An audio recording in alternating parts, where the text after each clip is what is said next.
स, स, सांप! मालिक, आपके पैर के नीचे तो सांप है। भोला इतना कहता ही है कि तभी सांप सेठ के पैर में डस लेता है। हे भगवान, ये क्या हो गया? क्या आज ही ये अनर्थ होना था? सेठ जी, आप चिंता न करिए, मैं अभी जड़ी बूटी लेकर आता हूँ, आपको कुछ भी नहीं होगा। इतना कहकर भोला जाता है और पौधों से पत्तियां तोड़ता है और जल्दी ही सेठ के पास वापस आ जाता है। सेठ जी, आप आंखें मत बंद करो, आपको कुछ नहीं होगा, मैं आपको दवाई लगा देता हूँ। भोला जल्दी से उन सारी पत्तियों को अपनी हथेली पर मसलता है और उन पत्तियों का रस सेठ के घाव पर डालता है। दवाई लगने के बाद कुछ ही देर में सेठ पूरी तरह स्वस्थ हो जाता है। भोला, मैं तुम्हारा ये एहसान कभी नहीं चुका सकता। यदि आज तुम नहीं होते तो ये मेरा जीवन आज ही समाप्त हो जाता। नहीं नहीं मालिक, आप ऐसा क्यों कहते हैं? मैं आपका वफादार हूँ, मेरे रहते भला आपको कुछ कैसे हो सकता है? मैं अपनी जान देकर आपकी रक्षा करूंगा मालिक। अच्छा अच्छा भोला, समय निकल रहा है, चलो जल्दी चलो। इतना कहकर दोनों वहां से चल पड़ते हैं और जल्दी ही दोनों एक गुफा के पास पहुंचते हैं। चलो भोला, जल्दी चलो, आज हमें सबसे ज्यादा समय हो चुका है।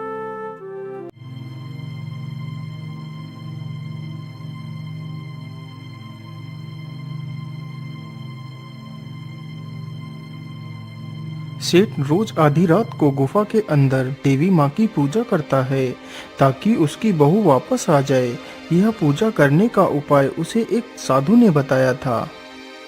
हे माँ, आज मुझे पूजा करते करते पूरी 108 रातें हो चुकी है। हे माता, मेरी विनती स्वीकार कर लीजिए। पुत्र, मैं तुम्हारी सेवा से बहुत प्रसन्न हुई। जाओ पुत्र, तुम्हारी सारी मनोकामना पूर्ण होंगी।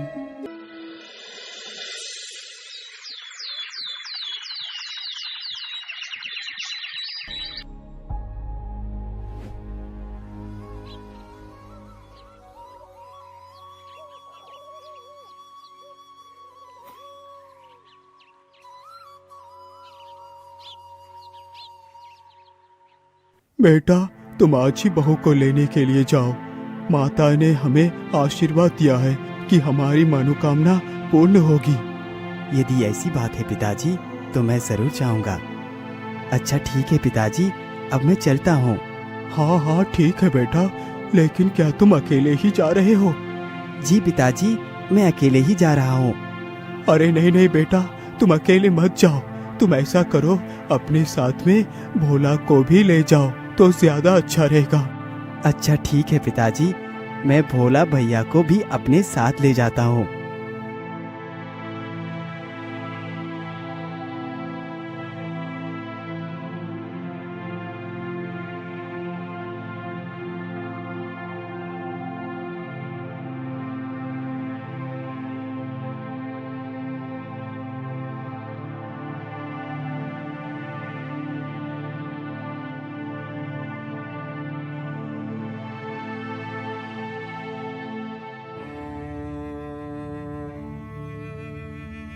अरे भोला भैया, मुझे तो बहुत जोर की प्यास लगी है।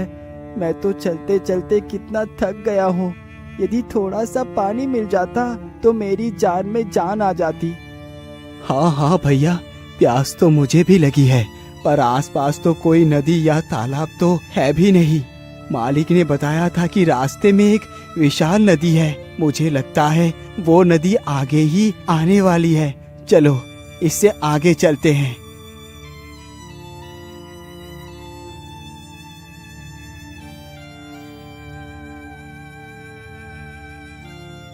अरे भोला भैया, नदी तो आ गई, चलो जल्दी से पानी पी लेते हैं।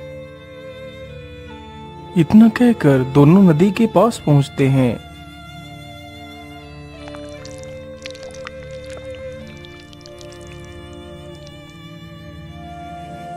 पानी पीकर तो मुझे बहुत जोर की नींद आ रही है। अरे इसमें कौन सी बड़ी बात है, आप इस पेड़ के नीचे थोड़ा सा आराम कर लीजिए, फिर आगे चलेंगे। इतना सुनते ही सुरेश पेड़ के नीचे लेट जाता है और सो जाता है, लेकिन भोला को नींद नहीं आती। वह वहीं पेड़ के नीचे बैठा रहता है। भोला को बैठे बैठे काफी समय गुजर जाता है। अरे भैया चलिए, अब उठ जाइए, हमें काफी समय हो चुका है। हाँ हाँ भैया, चलो चलते हैं। मैं तो बहुत गहरी नींद में चला गया था। अरे रुक जाओ भाई, मैं अभी आपके पास आता हूँ। हाँ हाँ भाई, जल्दी से आइए, हमें उस तरफ जाना है। मांझी जल्दी से अपनी नाव को किनारे पर लाता है। आइए भाई, हमारे नाव पर आ जाइए, मैं अभी आप लोगों को नदी पार करवा देता हूँ। इतना सुनते ही वे दोनों नाव पर चढ़ जाते हैं। मांझी जल्दी से नाव को आगे बढ़ा देता है। अरे भाई, आप लोग कहाँ जा रहे हैं? अरे भाई, हम लोग अपनी ससुराल जा रहे हैं। इसी प्रकार धीरे धीरे मांझी नदी को पार करवा देता है। माझी भाई, आपके कितने पैसे हुए? भाई, आप दोनों के 2 रुपए हुए। इतना सुनते ही सुरेश जल्दी से 2 रुपए निकालता है और मांझी को दे देता है। फिर वे दोनों वहां से चले जाते हैं। दोनों चलते चलते जल्दी ही ससुराल पहुंच जाते हैं।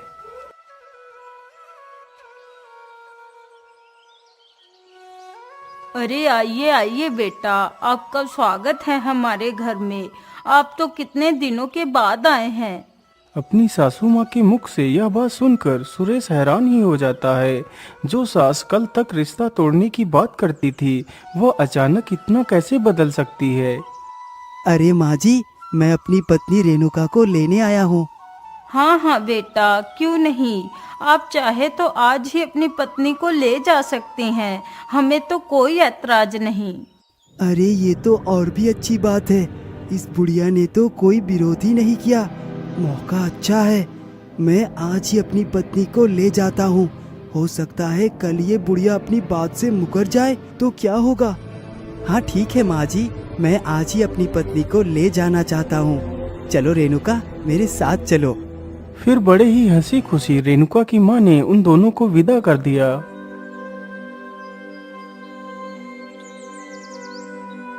अरे सुरेश बेटा, जरा मुझे बाजार से कुछ खरीदना है, तो हम बाजार से होते हुए आगे चलेंगे। अच्छा, ठीक है भैया, चलो हम लोग बाजार की तरफ से ही निकल चलते हैं। तीनों चलते चलते जल्दी ही बाजार पहुंच जाते हैं। अरे भाई, जरा मुझे एक कुल्हाड़ी और एक रस्सी दे दीजिए। ये लीजिए भाई, कुल्हाड़ी और रस्सी। आप मुझे इन दोनों के 10 रुपए दे दीजिए। बेटा सुरेश, इन्हें 10 रुपए दे दीजिए। अच्छा ठीक है, ये लीजिए 10 रुपए।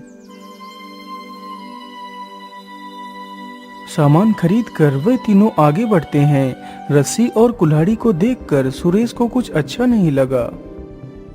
अरे भोला भैया, आपने ये रस्सी और कुल्हाड़ी क्यों खरीदी है? अरे कुछ नहीं बेटा, समय आने पर मैं तुम्हें सब कुछ बता दूंगा। तीनों चलते चलते जल्दी ही वापस उसी नदी के पास पहुंच जाते हैं। अरे माझी भाई, जरा हमें नदी पार करवा दीजिए। हाँ, क्यों नहीं। आइए हमारे नाव पर बैठ जाइए, मैं अभी आप लोगों को नदी पार करवा देता हूँ। अरे रुको बेटा, आप इस नाव पर पहले नहीं चढ़ सकते। लेकिन क्यों? मैं इस बार नाव पर पहले क्यों नहीं चढ़ सकता? नहीं बेटा, पहले मैं इस नाव पर चढ़ूंगा, तुम यही रुको। भोला जल्दी से नाव पर चढ़ जाता है। चलो माझी, मुझे नदी के उस पार ले चलो।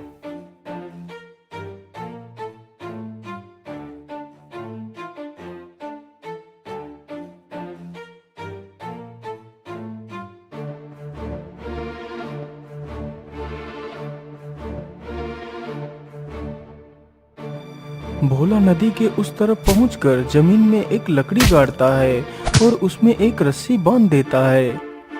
चलो माझी, अब नाव को उस तरफ ले चलो। मांझी तुरंत ही नाव को उस तरफ ले जाता है। भोला जल्दी से उस तरफ भी एक लकड़ी जमीन में गाड़ देता है और उसमें रस्सी बांध देता है। अरे भोला भैया, आपने ये रस्सी क्यों बांधी है? कुछ नहीं बेटा, ये सब मैं आपको बाद में समझाऊंगा।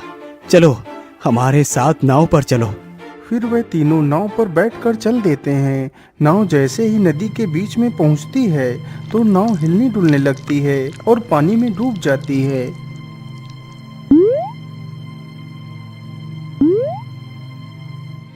सभी लोग रस्सी को पकड़ लो और रस्सी के सहारे नदी से बाहर निकल चलो। सारे लोग उस रस्सी को पकड़कर धीरे धीरे नदी को पार कर जाते हैं।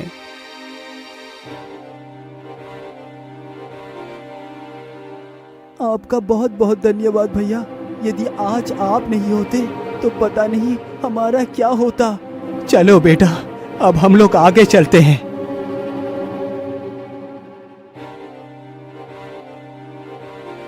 फिर वह तीनों चलते चलते काफी दूर निकल जाते हैं।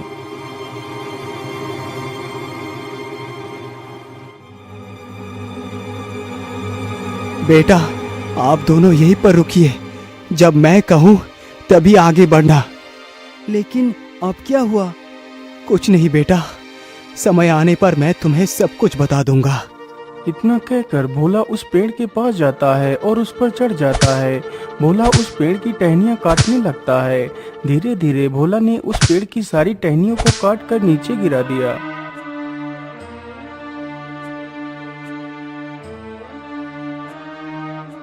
चलो बेटा, अब आगे बढ़ो।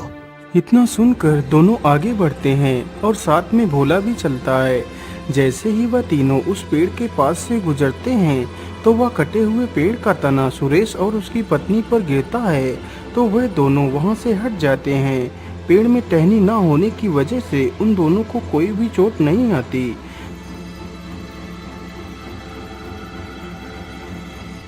पिताजी, यदि आपने भोला भैया को मेरे साथ ना भेजा होता तो मैं जीवित लौटकर नहीं आ पाता।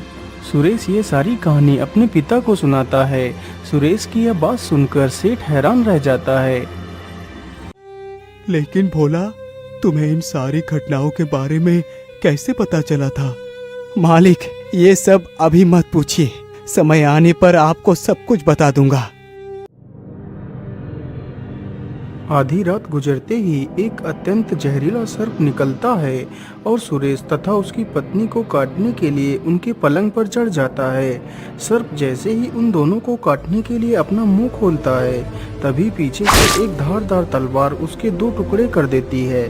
सर्प कटने की वजह से सर्प का कुछ जहरीला खून रेणुका के गाल पर जा गिरता है। अरे ये क्या? खून तो बहते हुए बहू के मुंह की तरफ जा रहा है। अब क्या करूं? कैसे पूछूं मैं इसे? मैं ऐसा करता हूँ, अपने हाथ से ही इस खून को पोंछ देता हूँ। इतना सोचकर भोला जल्दी से रेणुका के गाल पर गिरे उस खून को पोंछने लगता है। तभी रेणुका की आंखें खुल जाती हैं। अरे ये क्या कर रहे हो तुम? क्या तुम्हें जरा से भी शर्म नहीं बची है? तुम मेरे गालों को स्पर्श कर रहे थे। तभी सुरेश की भी नींद खुल जाती है। अरे क्या हुआ रेणुका, तुम इतना शोर क्यों मचा रही हो? अरे देखिए ना, ये आपका नौकर चोरी छिपे मुझे छूने की कोशिश कर रहा था। अरे भोला, तू तो कितना नीच पुरुष है, अपनी बेटी जैसी बहू को गंदी नजर से देखता है। अरे नहीं नहीं बेटा, ये सत्य नहीं है। मैं तुम्हें छूने की कोशिश नहीं कर रहा था, मैं तो तुम्हें बचाने की कोशिश कर रहा था। तभी वहाँ पर सेठ भी आ जाता है। अरे क्या बात है, आप सभी लोग इतना शोर क्यों मचा रहे हैं? पिताजी देखिए, आपका ये नौकर आधी रात को छिपकर हमारे कमरे में आता है और आपकी बहू को छूने की कोशिश करता। अरे नहीं नहीं मालिक, ये सत्य नहीं है। मैं भला अपनी बहू तो क्या, किसी स्त्री के बारे में भी ऐसा सोच नहीं सकता। वो तो मैं इन दोनों की जान बचाने के लिए अंदर छिपकर बैठा था। क्या जान बचाने के लिए? लेकिन हमें अंदर क्या खतरा हो सकता है, बताइए मुझे। बेटा, यदि मैं तुम्हें सच्चाई बता दूंगा तो मैं पत्थर का हो जाऊंगा, इसीलिए बेटा तुम सच्चाई मत पूछो। देखा पिताजी, ये दुष्ट इंसान अपनी जान बचाने के लिए ऐसा नाटक कर रहा है। इसका मतलब ये मेरे कमरे में किसी गंदे इरादे से ही आया था। अरे बेटा, तुम मुझ पर ऐसा इल्जाम मत लगाओ, मैं तुम्हें सच्चाई बताता हूँ। बेटा, ये बात तब की है जब हम और तुम बहू को लेने ससुराल चल रहे थे। जब हम दोनों नदी के किनारे एक पेड़ के नीचे रुके थे तो तुम तो सो गए थे, लेकिन मैं नहीं सोया था। उसी पेड़ पर एक कबूतर और कबूतरी बैठी थी।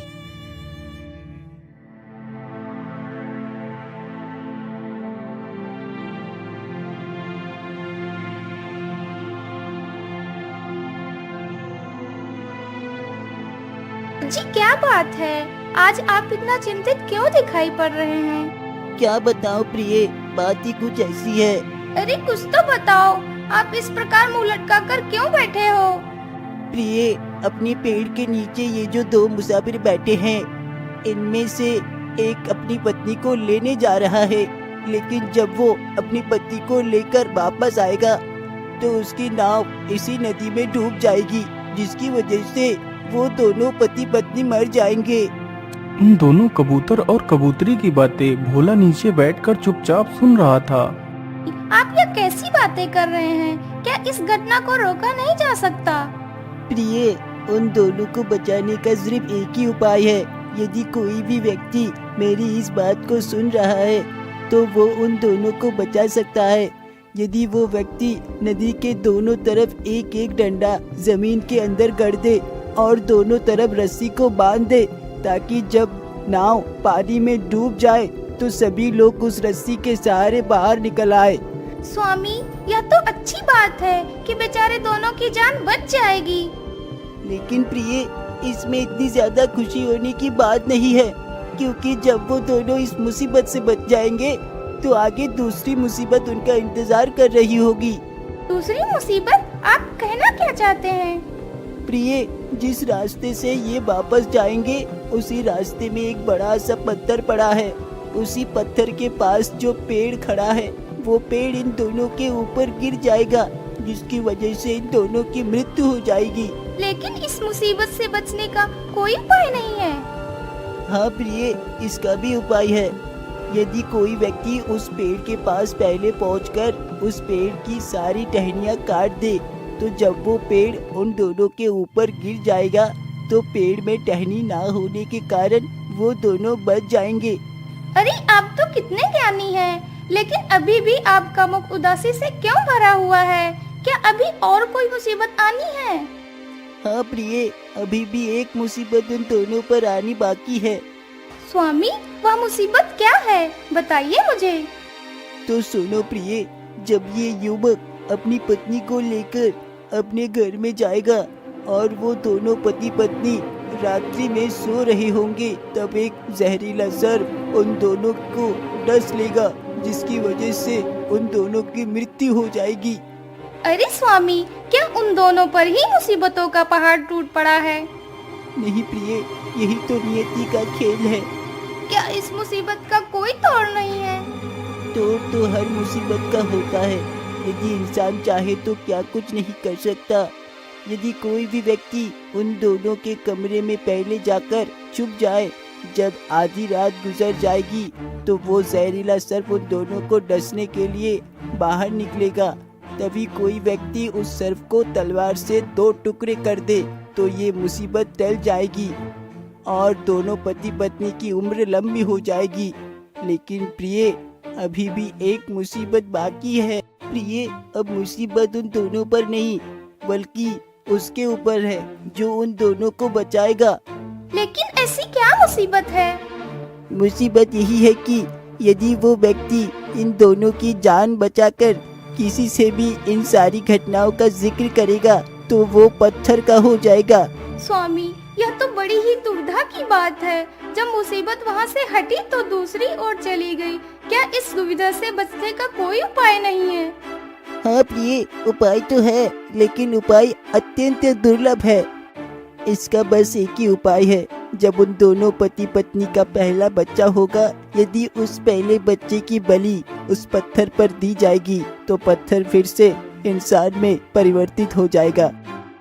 बेटा, यदि तुम्हें मेरी बात पर विश्वास नहीं तो उधर देखो उस जहरीले सर्प को जो कटा हुआ पड़ा है। जब मैंने इसको तलवार से काट दिया था तो सर्प का जहरीला खून बहू के गाल पर जा गिरा था और वो खून धीरे धीरे बहू के मुंह की ओर जा रहा था।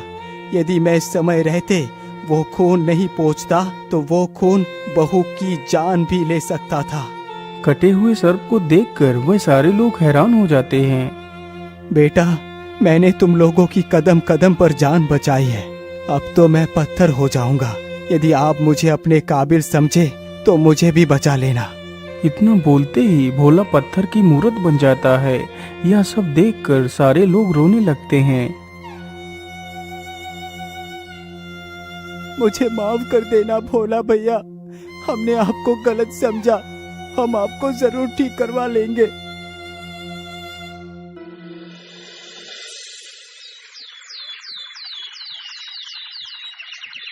इसी प्रकार कुछ दिन गुजर जाते हैं। सुरेश की पत्नी ने एक बड़े ही सुंदर पुत्र को जन्म दिया।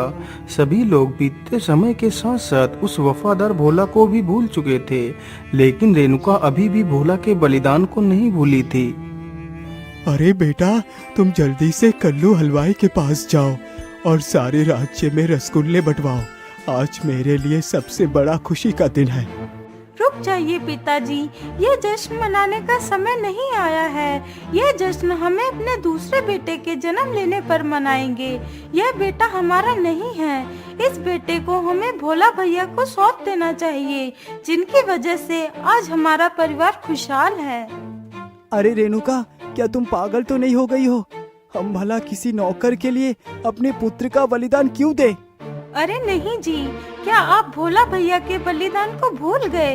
यदि आप भूल गए हैं तो क्या हुआ, मैं तो नहीं भूली। हमें उन्हें जीवित करना ही होगा। यदि हम दोनों जीवित हैं तो बच्चे और भी हो जाएंगे। इसी बात को लेकर दोनों पति और पत्नी में बहस हो जाती है।